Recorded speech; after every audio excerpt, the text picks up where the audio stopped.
Bem, graças a Deus. Nós vamos estar nesse momento se preparando para a mensagem. Eu convidar você a fechar os seus olhos e convidar aqui à frente o nosso time de bebês, né? As nossas crianças já estão lá em cima, né? Já subiu também os bebês? Ah, então ótimo, né? Então, nós vamos estar abrindo as nossas Bíblias antes da gente orar. Abra sua Bíblia aí em Atos 8, versículo 14. Atos 8, 14.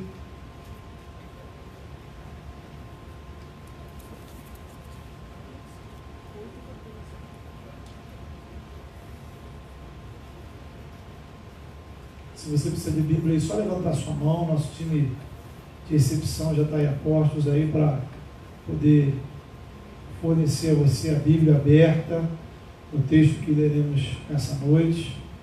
Atos, capítulo 8, versículo 14. Aqui do lado de cá.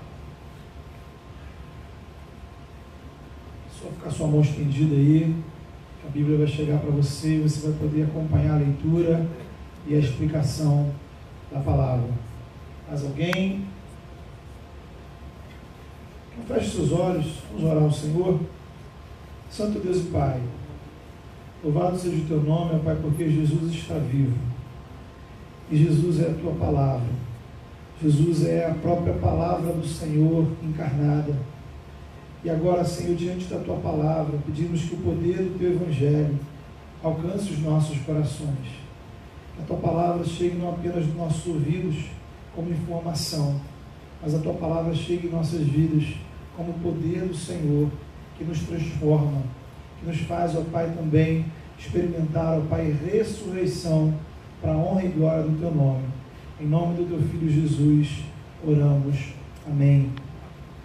Atos 8, a partir do 14, a palavra diz assim: ouvindo os apóstolos que estavam em Jerusalém, que Samaria recebera a palavra de Deus, enviaram-lhe Pedro e João, os quais, descendo para lá, oraram por eles, para que recebessem o Espírito Santo, porquanto não haviam ainda descido sobre nenhum deles, mas somente haviam sido batizados em o nome do Senhor Jesus. Então lhes impunham as mãos e recebiam estes o Espírito Santo. Vendo, porém, Simão que, pelo fato de imporem os apóstolos as mãos, era concedido o Espírito Santo, ofereceu-lhes dinheiro, propondo: concedei-me também a mim este poder, para que aquele sobre quem eu impuser as mãos receba o Espírito Santo. Pedro, porém, lhe respondeu: o teu dinheiro seja contigo para a perdição, pois julgaste adquirir por meio dele o dom de Deus. Não tens parte nem sorte neste ministério, porque o teu coração não é reto diante de Deus. Arrepende-te, pois, da tua maldade, e roga ao Senhor, talvez te seja perdoado o intento do coração, pois vejo que estás em fel de amargura e laço de iniquidade. Respondendo, porém, Simão lhes pediu: rogai vós por mim ao Senhor, para que nada do que dissestes sobrevenha a mim. Eles, porém, havendo testificado e falado a palavra do Senhor, voltaram para Jerusalém e evangelizavam muitas aldeias dos samaritanos. Um anjo do Senhor falou a Filipe, dizendo: dispõe-te e vai para o lado do sul, no caminho que desce de Jerusalém a Gaza. Este se acha deserto. Ele se levantou e foi. Eis que um etíope, eunuco, alto oficial de Candace, rainha dos etíopes, o qual era superintendente de todo o seu tesouro, que viera adorar em Jerusalém, estava de volta e, assentado no seu carro, vinha lendo o profeta Isaías. Então disse o Espírito a Filipe: aproxima-te desse carro e acompanha-o.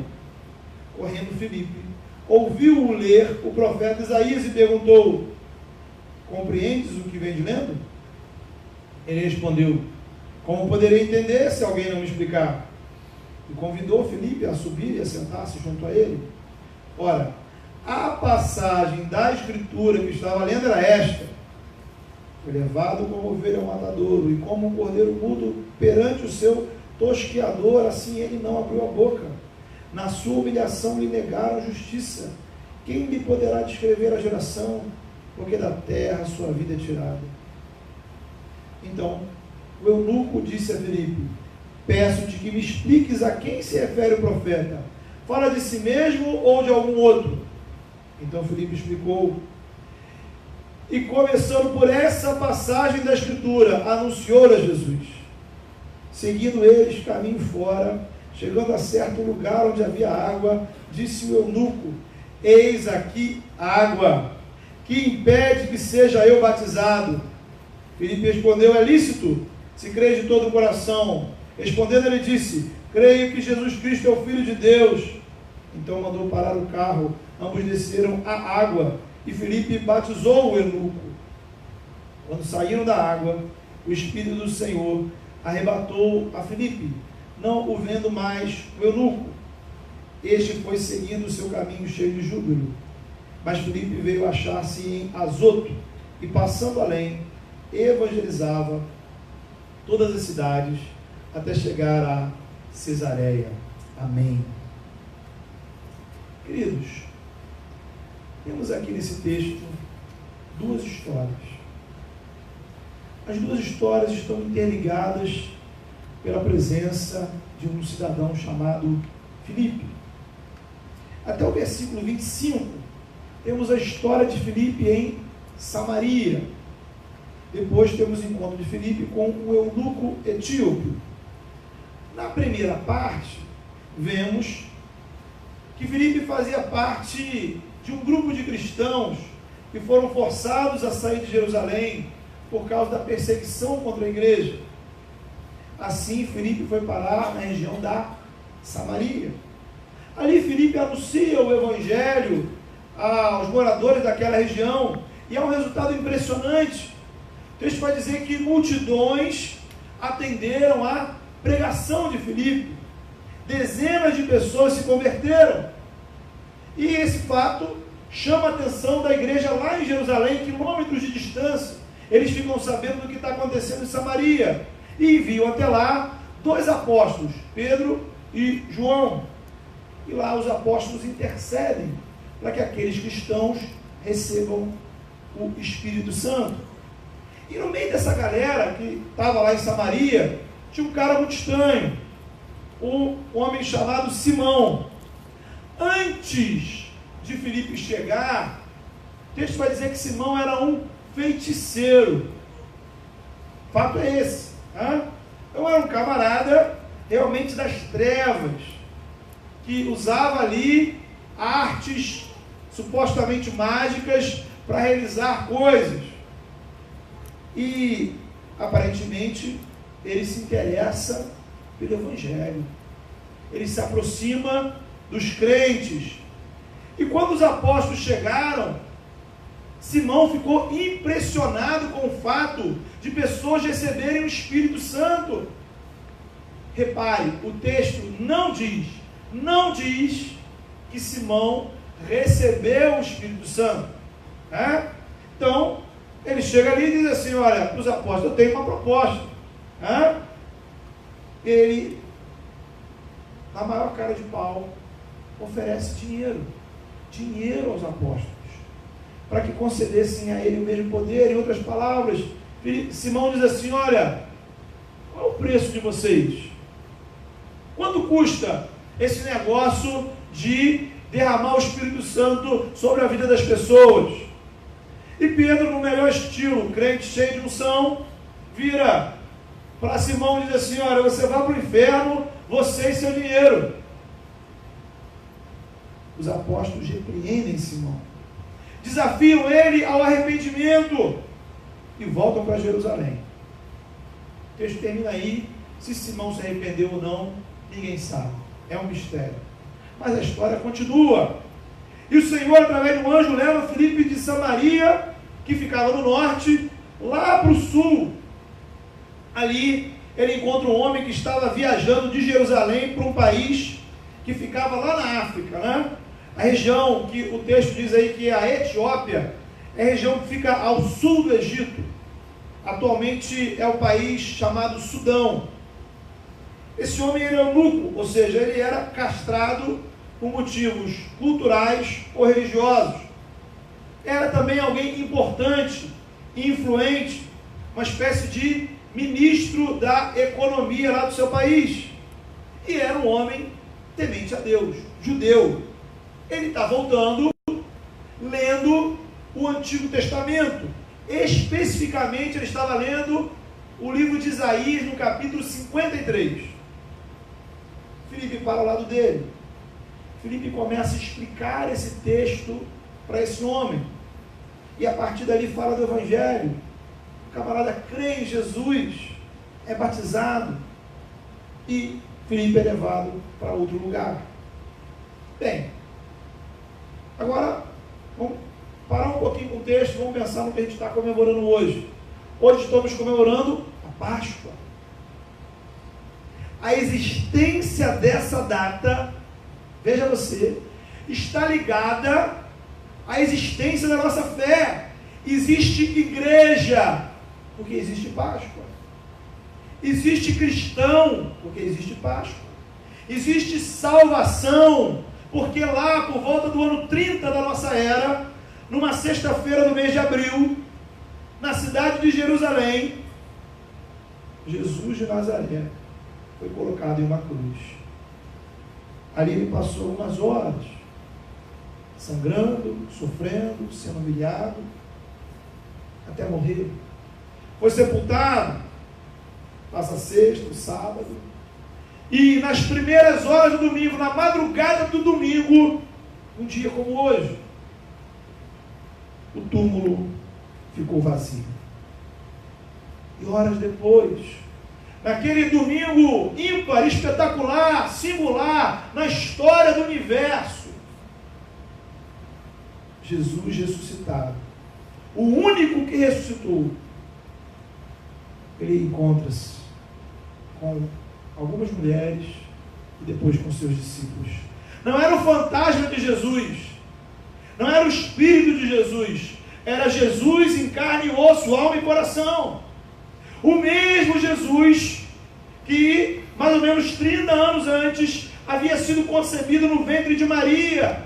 O mesmo Jesus que andou pela terra, que pisou, que tocou em pessoas, que foi tocado, que curou, que ensinou, que 3 dias antes tinha sido crucificado. Jesus estava vivo, isso muda tudo. Queridos, porque existe Páscoa, pura e simplesmente você tem a possibilidade de não ir mais para o inferno. Porque existe Páscoa. A morte não é o fim da nossa existência, mas poderemos ter vida com Deus aqui após a morte. Porque existe Páscoa, podemos orar e crer que Deus ouve e responde às nossas orações. Porque existe Páscoa, temos esperança, temos relacionamento com Deus. Você precisa glorificar a Deus, porque Jesus está vivo. Isso faz toda a diferença.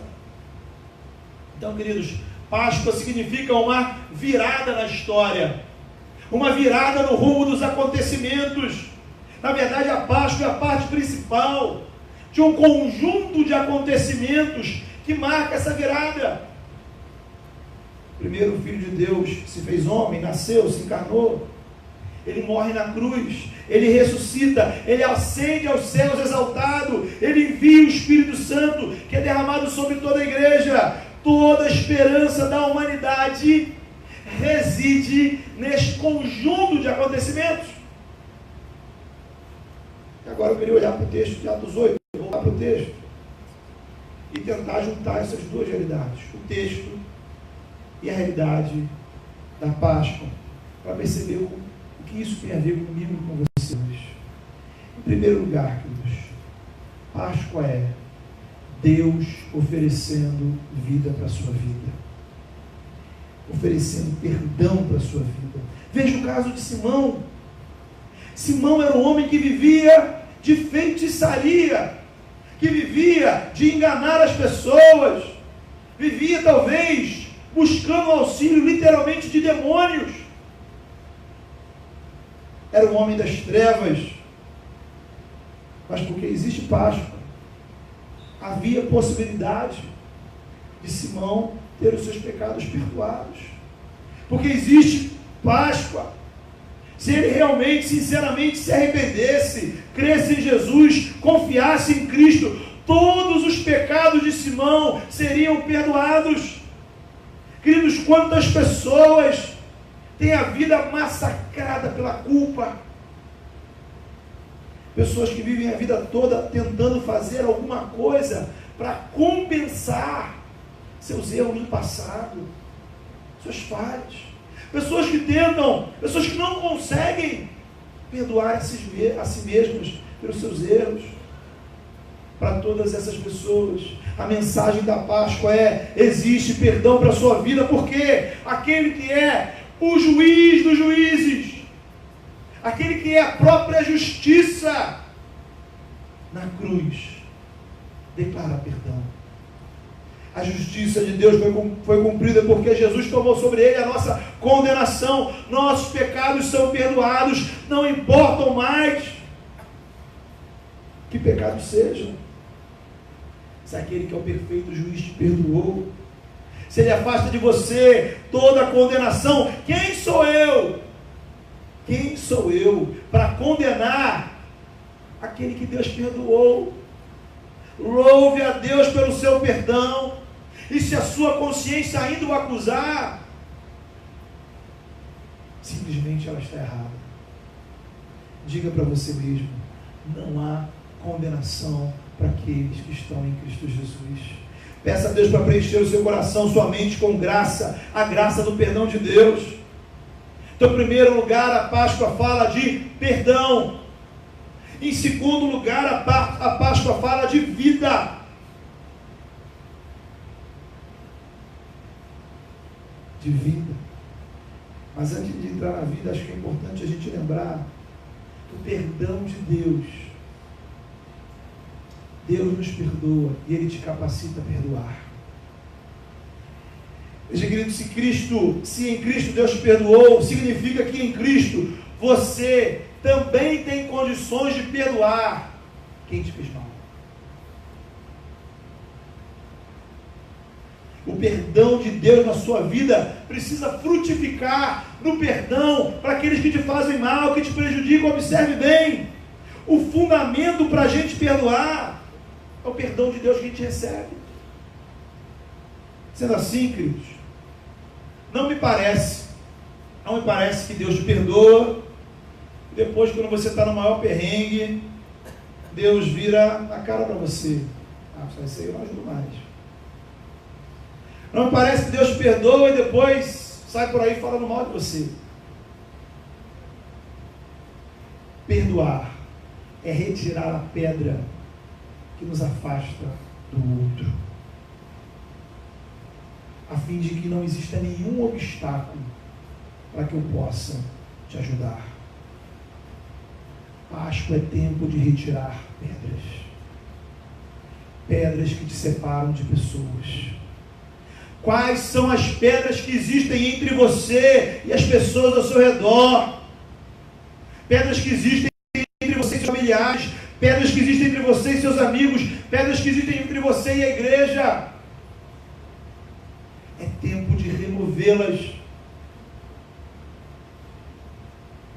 É tempo de removê-las. Páscoa é perdão de Deus.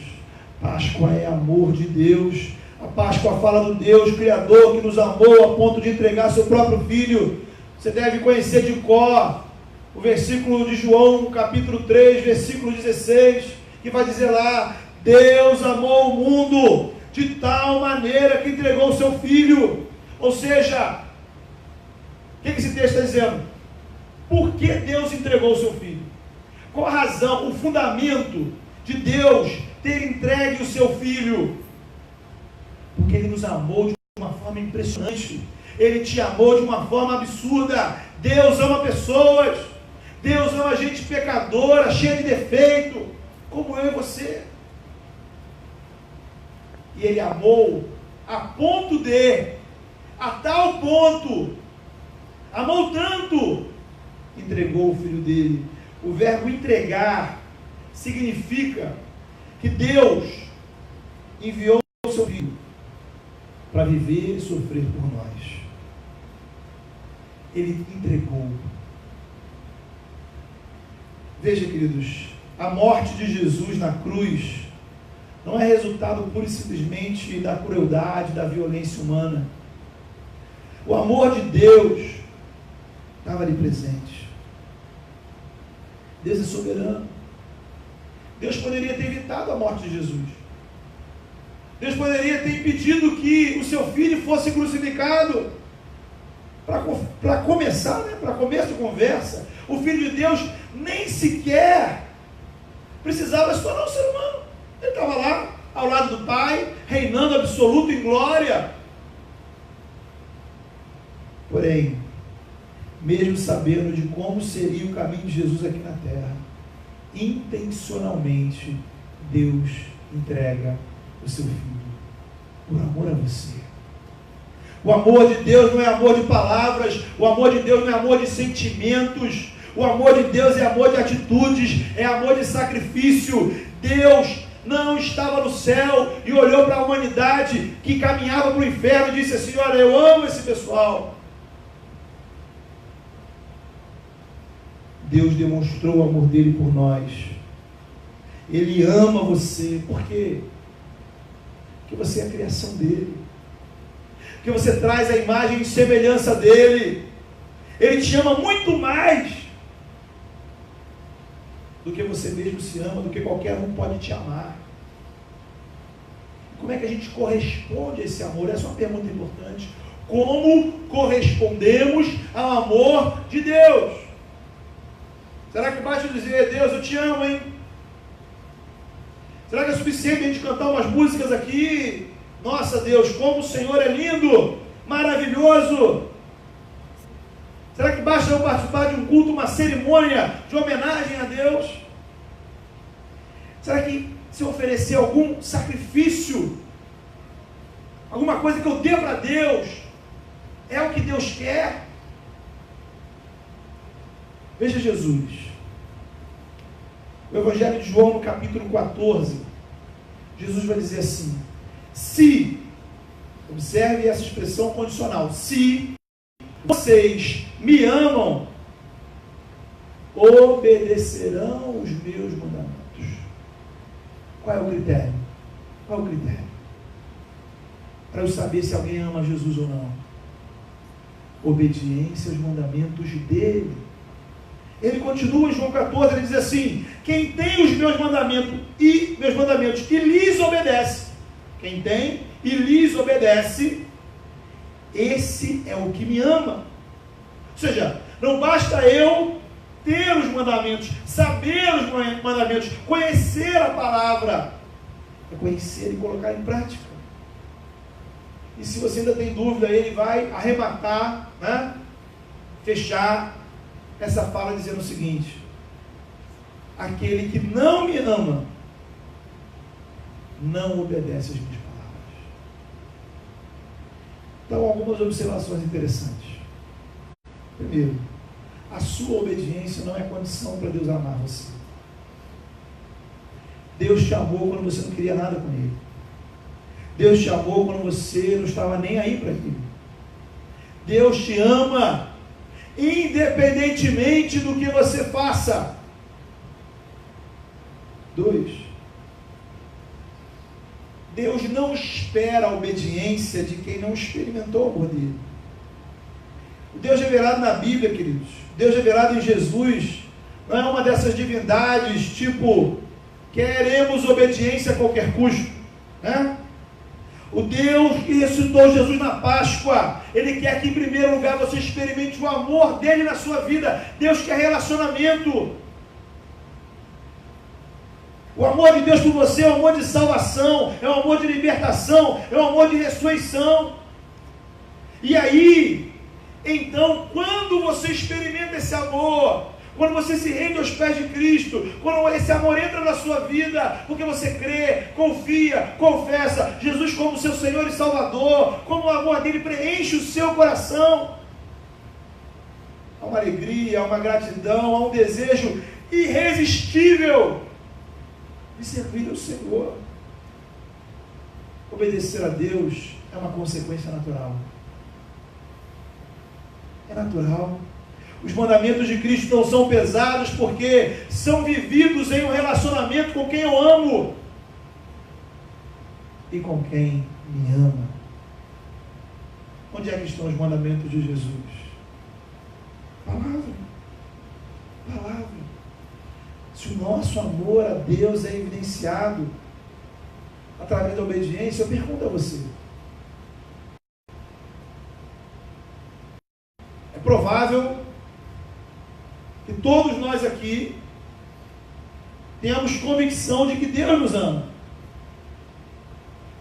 A pergunta é: será que você, olhando para a sua vida, percebe que você está correspondendo ao amor de Deus? Qual é a resposta que Deus encontra na sua vida ao amor dele por você? Será que é uma resposta de obediência? Será que é uma resposta de obediência ao que ele demanda de você, ao que ele chama você? É uma disposição para obedecer? Veja que não obediência perfeita, não quer dizer que a gente vai sair daqui e de repente a nossa vida vai ser perfeita, mas é uma disposição a ter Cristo e a palavra dele como o Senhor da nossa vida.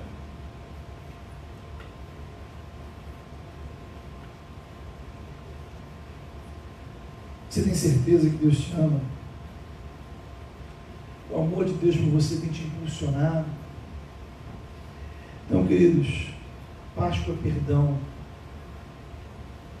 Páscoa é amor. Páscoa é vida. Talvez o ponto mais simples e evidente da Páscoa seja a gente saber que na Páscoa a morte foi derrotada e a vida é ofertada. Eu queria que você fizesse um exercício. Pense por um minuto, se a Páscoa não existisse, se não tivesse acontecido a Páscoa, como é que seria? A ausência da Páscoa seria o triunfo da morte. Sem a Páscoa, nossos pecados não seriam perdoados, a sua conta espiritual seria cobrada. O inferno seria uma realidade inescapável. Sem a Páscoa, o que chamamos de vida se limitaria aos poucos anos de existência sobre essa terra. Sem a Páscoa não existiria transformação de vida. Sem a Páscoa o nosso lema seria assim: olha, comamos e bebamos que amanhã morreremos. E esse amanhã pode nem chegar. O que importa é curtir a vida, aqui agora, o mais rápido e intensamente possível. Sem a Páscoa, o medo da morte nos consumiria. Sem a Páscoa, a nossa reação diante da vida seria aceitá-la como ela é. Se a minha vida é uma miséria, é melhor eu me aceitar como miserável. Se a minha vida é infeliz, é melhor eu me acostumar com a minha infelicidade. Mas antes de a gente continuar esse exercício, pense em quantas pessoas vivem como se a Páscoa não tivesse acontecido. Pense em quantas pessoas têm vivido uma realidade como se, de fato, a Páscoa não tivesse se realizado. Pessoas que olham para a vida e simplesmente pensam: bem, eu preciso aceitar essa situação, eu preciso aproveitar este tempo, porque nada muda, não existe perdão, não existe nada além. Mas glória a Deus, Jesus está vivo. Existe Páscoa. Deus ressuscitou Jesus dos mortos, a morte foi derrotada, a vida venceu a morte, Jesus venceu o pecado, e porque Jesus está vivo, Ele te oferece vida, e Ele pode te proporcionar vida. Não apenas Ele te oferece, mas Ele tem condições de realizar vida na sua vida, vida em comunhão com Deus, vida em abundância, vida eterna, vida cheia de vida. vida que flui do próprio Deus, vida com significado, vida que vem de Deus e transforma tudo que em mim é resultado do pecado. Aí, queridos, a tristeza pode virar alegria, o desespero vira esperança, a escravidão vira liberdade, a angústia vira paz, o medo se transforma em coragem, e tudo aquilo que foi destruído pode ser reconstruído. Por quê? Porque Jesus ressuscitou. Dessa forma, Deus, em primeiro lugar, Deus te oferece perdão. Se você chega aqui com culpa, cansado de si mesmo, creia, há perdão para os seus pecados.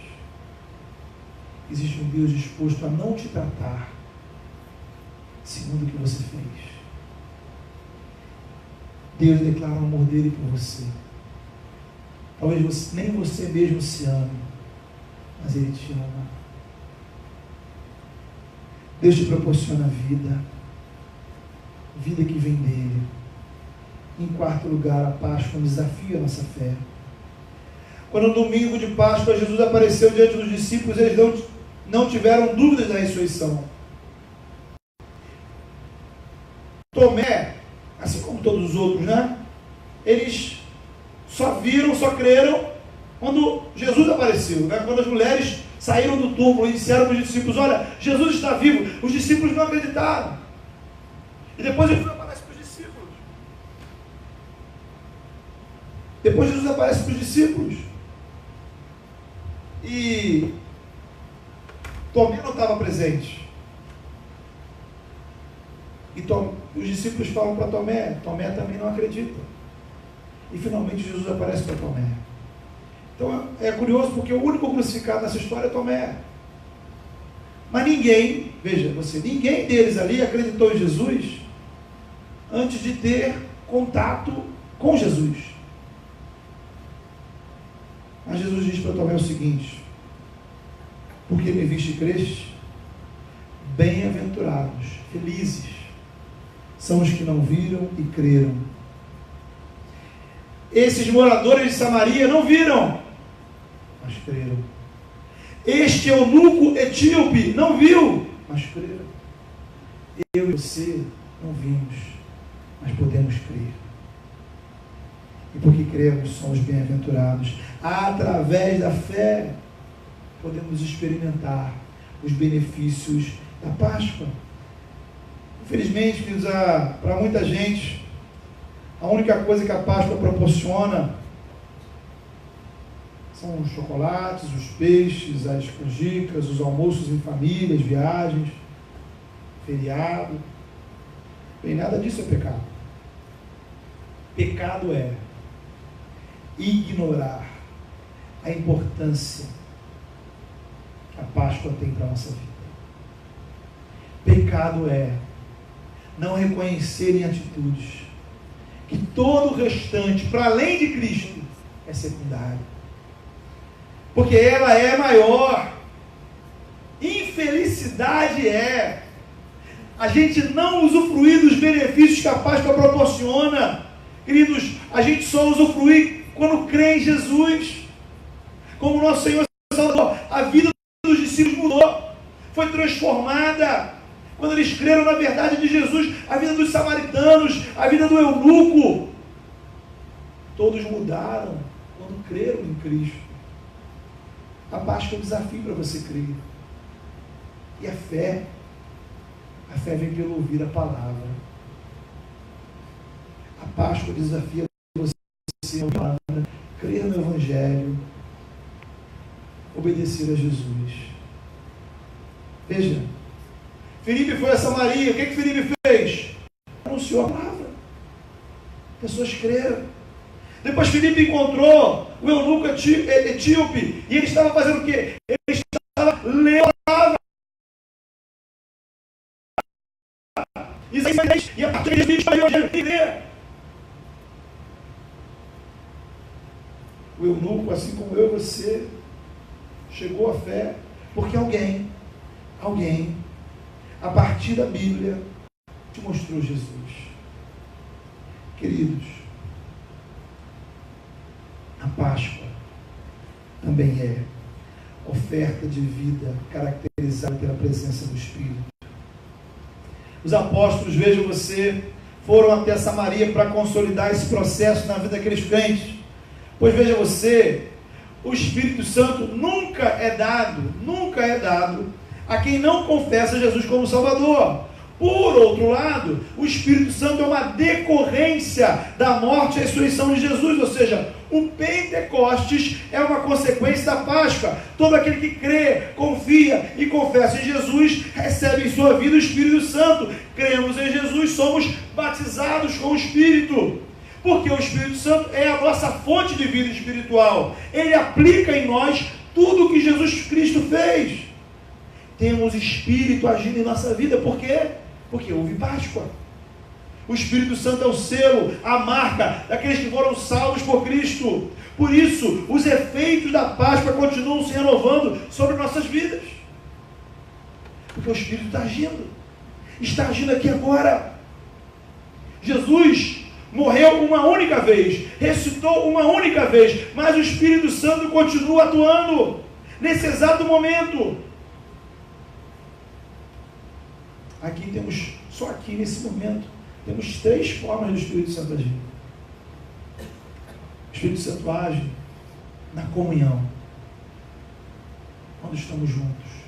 O Espírito Santo age quando você abre a palavra de Deus, ouve a palavra de Deus. O Espírito Santo age quando participamos da ceia do Senhor.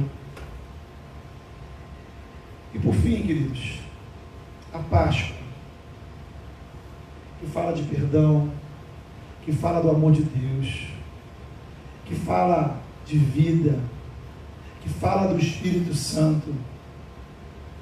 A Páscoa, ela confronta a realidade desse mundo. Eu queria destacar 2 realidades. Primeiro, a realidade do dinheiro, e depois a realidade da discriminação.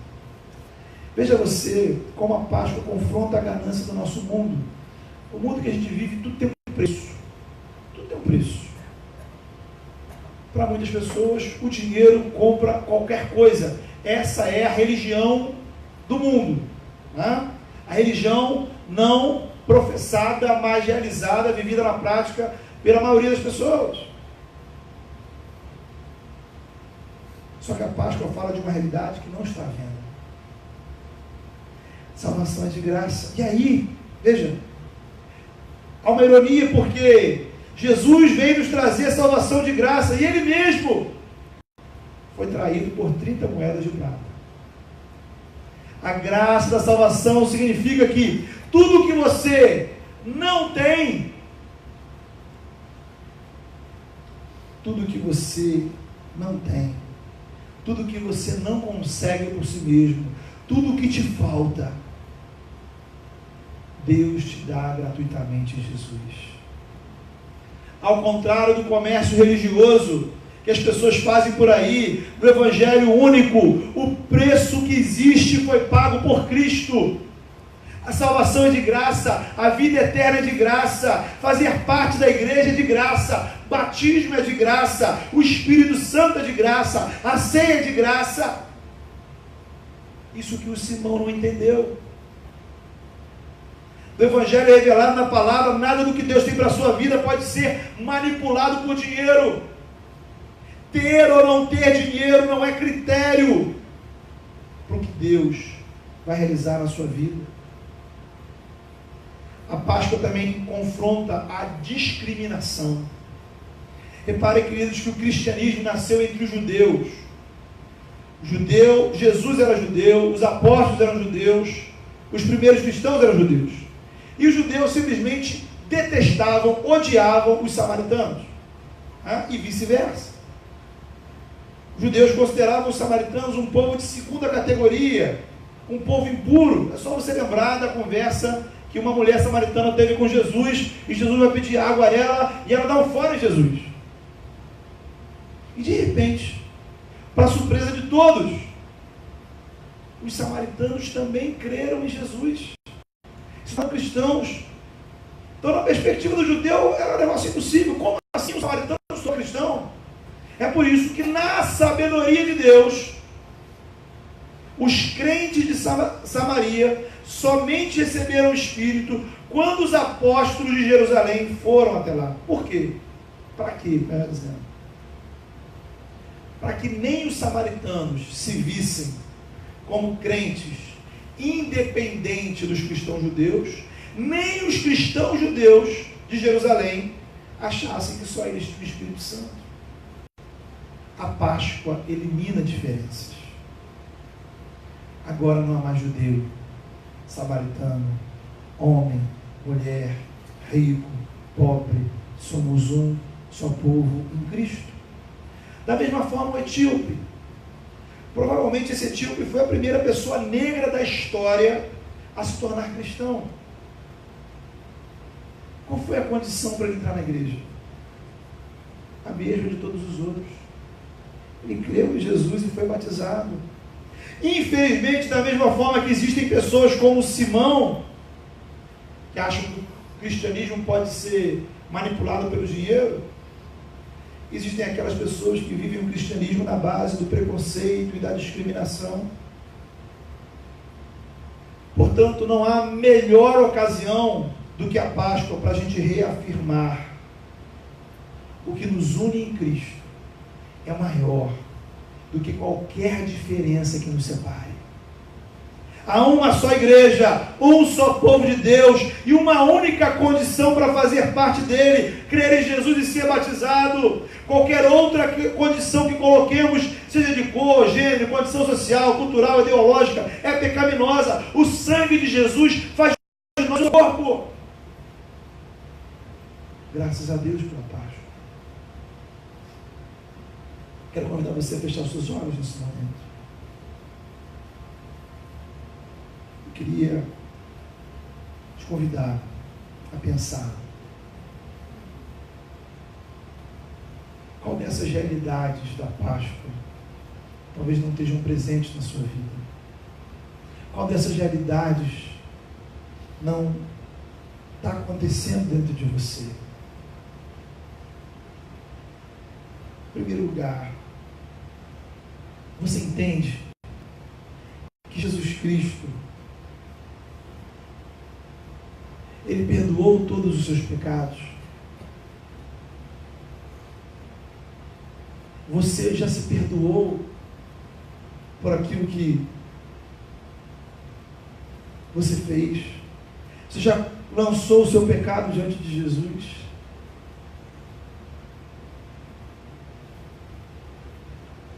Você entende o tamanho do amor de Deus por você?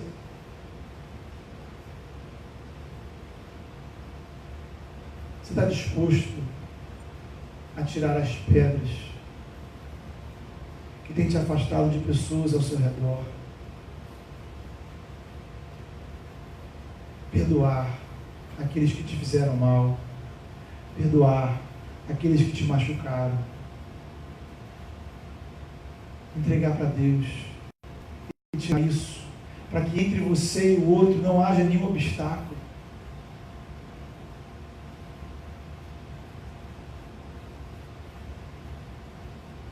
Será que existe alguma coisa na sua vida que você diga assim: poxa, isso não tem como mudar? Será que existem realidades na sua vida que você pense que sejam intransponíveis?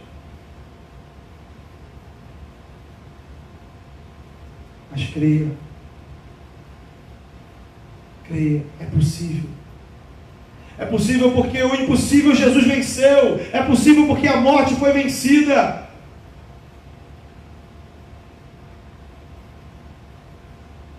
Jesus está vivo. Jesus está vivo.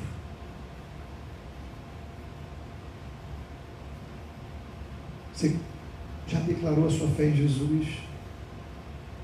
Você já agradeceu ao Senhor pela sua salvação?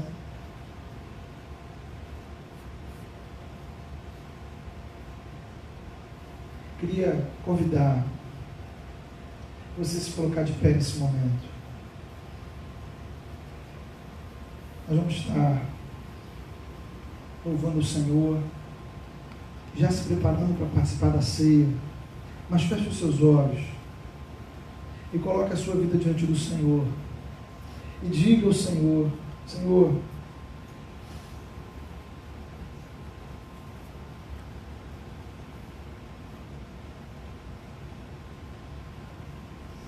eu reconheço as minhas fraquezas, venha ao meu encontro.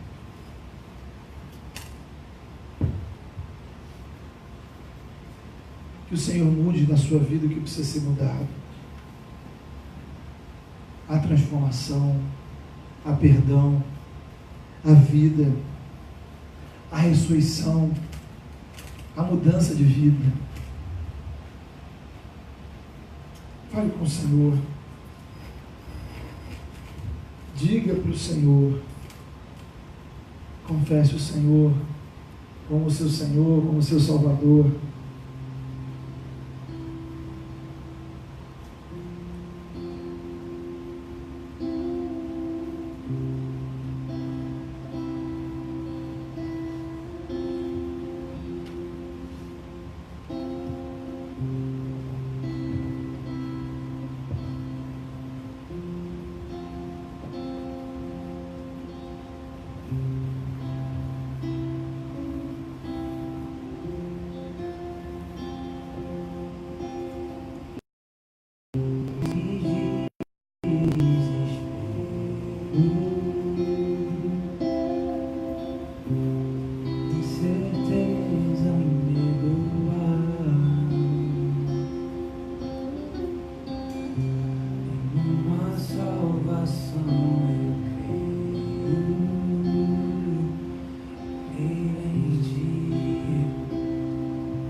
Peça ao Senhor para que o Espírito Santo aplique na sua vida a realidade da Páscoa.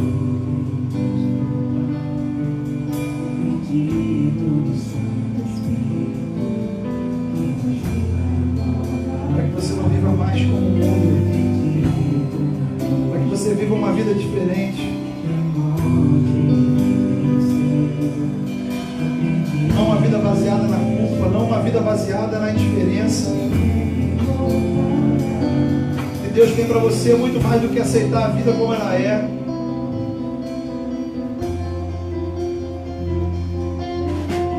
Uma vida baseada no dinheiro, uma vida baseada em discriminação.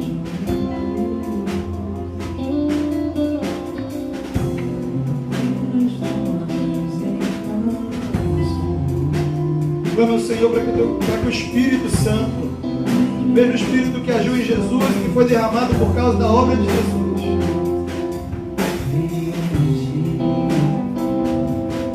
Transforme a sua vida.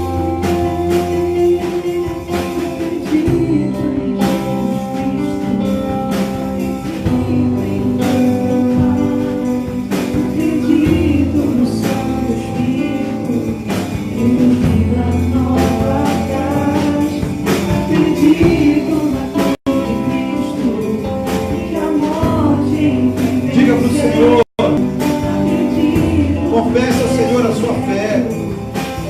Declare a sua confiança nele. Renda-se aos pés dele.